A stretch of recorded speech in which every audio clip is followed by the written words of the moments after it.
The person you're most attracted to is probably the worst match for your nervous system. And the relationship you keep trying to manifest, the safe, loving, secure one, your own biology is filtering it out before it ever reaches you. Attachment style operates like an invisible bouncer at the door of every connection you attempt to build. Chances are, the pattern running your love life was installed before you could speak in full sentences. Between 6 and 18 months old, your brain made a series of calculations. How quickly does comfort arrive when I cry? Does the person holding me feel calm or rigid? Is affection consistent, or does it show up on a schedule I can't predict? Those calculations hardened into a template, a blueprint for what love is supposed to feel like. And that blueprint is still running decades later, underneath every swipe, every first date, every fight about who texted back too slowly. Researchers in developmental psychology identified 4 primary attachment patterns.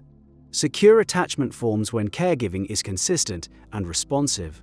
The child learns, I can trust, I can explore, if I need something, someone will show up. Anxious attachment develops when caregiving is inconsistent, sometimes warm, sometimes absent, on a schedule the child can't decode.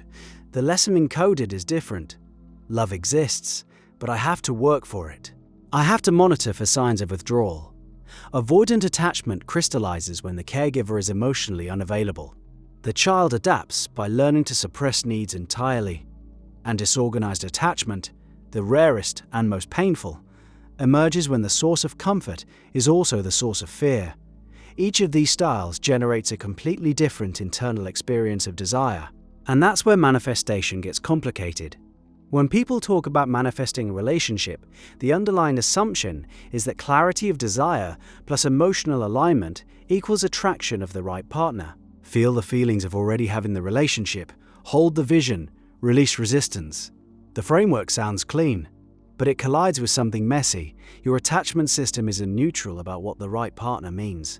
Your template has already defined it, and that definition might be working against you in ways you've never examined. Someone with anxious attachment doesn't just want love, they want proof of love, constantly. The internal experience feels like hunger, a gnawing restless need that spikes every time reassurance is absent for too long. When this person tries to visualize a loving partnership, their nervous system translates the image into something specific, a partner who finally, completely, totally removes the anxiety, a partner who answers every call, who never pulls away, who makes the hunger stop. The vision isn't really about connection, the vision is about relief. So what gets attracted? Partners who trigger the hunger cycle, because that's the signal the nervous system recognizes as love. The avoidant partner who pulls back just enough to activate the chase. The hot and cold dynamic that mirrors the original inconsistent caregiver. The anxious person feels intense attraction and reads it as alignment, as a sign, the universe is bringing this person to me. Meanwhile, the secure partner who texts back at a normal pace and expresses affection without drama generates almost nothing in the body. No spark, no obsession, no desperate pull. The anxious system reads calm availability as boredom. The avoidant pattern runs a different program with the same broken output. Someone with avoidant attachment learned early that needing people leads to disappointment. Their adaptation was brilliant. For a 2-year-old, compress your needs. Don't reach. Self-sufficiency becomes the highest value, and intimacy registers as a threat to that value. When an avoidant person tries to manifest a relationship, there's an internal contradiction baked into the attempt. Part of them wants connection. Another part has spent a lifetime building walls to prevent exactly that. The manifestation hits the wall and bounces back. You've seen this person. They date someone wonderful for 3 months, then find a fatal flaw that justifies pulling the eject handle. The flaw is real enough to point to. She's too clingy, he's too emotional, but the pattern repeats with every partner, and the flaw is always just different enough to avoid detection. The common variable is the one they aren't examining. Disorganized attachment adds another layer.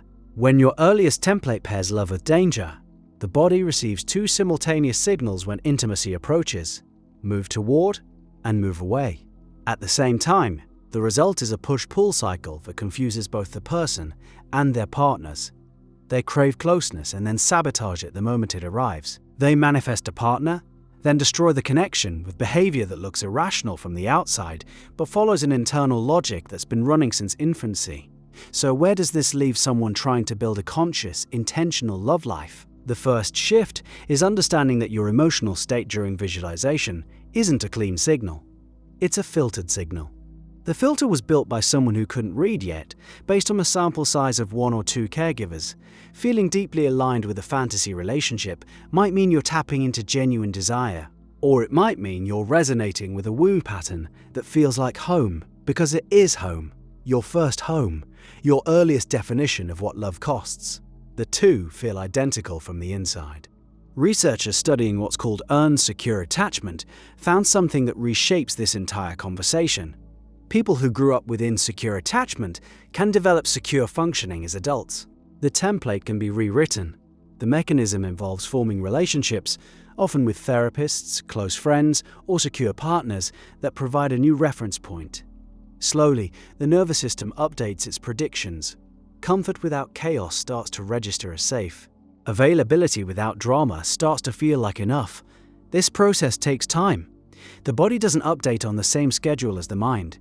You can intellectually understand your anxious pattern in a single therapy session. The felt sense of safety with a non-anxious partner might take a year to develop. Your mind says this person is healthy. Your body says where's the spark. That gap between cognitive understanding and somatic experience is where most people quit. They assume the lack of intensity means the lack of rightness. Here's where conscious relationship building diverges from conventional manifestation advice. Instead of asking, "What do I want to feel?" a more useful question is, "What does my nervous system currently code as love? And how much of that coding do I actually want to keep?" The anxious person's vision board might need less passion and more boredom. The avoidant person's ideal partner might need to feel slightly too close for comfort. The growth edge lives in the direction that feels least like your pattern. A study published in the Journal of Personality and Social Psychology tracked couples over multiple years and found that attachment security in one partner could gradually shift the attachment orientation of the other. Security is, in a real sense, contagious. Proximity to a consistently available person recalibrates the prediction engine. The nervous system gathers new data, runs new averages, and eventually, grudgingly, updates its expectations. This means the relationship you actually need to manifest might be the one your body keeps rejecting. That flat, warm, undramatic connection your anxious attachment labels as settling. That intimate, close partnership your avoidant side calls suffocating. The signal your system generates isn't guidance, it's history. It's telling you what happened before, over and over, disguised as intuition about what should happen next. The work, then, is dual. Internal, developing enough awareness to notice when your attachment system is driving the bus. Recognizing the difference between genuine incompatibility and pattern activation, learning to tolerate the discomfort of a connection that doesn't match your template. External, choosing environments and people that challenge the pattern instead of confirming it. Staying in the room when your avoidant side says leave. Sitting with silence when your anxious side says text again. Critics of attachment theory point out that people aren't locked into a single style across all relationships and contexts. They're right. Research shows attachment can vary by relationship.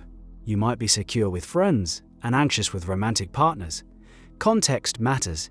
Stress amplifies insecure patterns. The framework is a map, and like every map, it simplifies the terrain, but the underlying mechanism, early relational templates shaping adult expectations, holds up across decades of longitudinal data. The map is imperfect and still useful. The relationship you keep visualizing might already be available to you. The secure partner might already be in your orbit, generating a signal your system has been trained to ignore. The love you're trying to manifest might require less cosmic alignment and more nervous system literacy, less vision boarding, and more honest inventory of what your body actually does when real intimacy walks through the door. Your earliest blueprint was drawn by a child working with incomplete information in a world they couldn't control. You're operating with more data now. The blueprint can be redrawn, slowly, awkwardly, one corrective experience at a time. The relationship that heals you will probably feel wrong at first. That discomfort is the template updating, and the fact that it's uncomfortable is the single clearest sign that something is finally changing.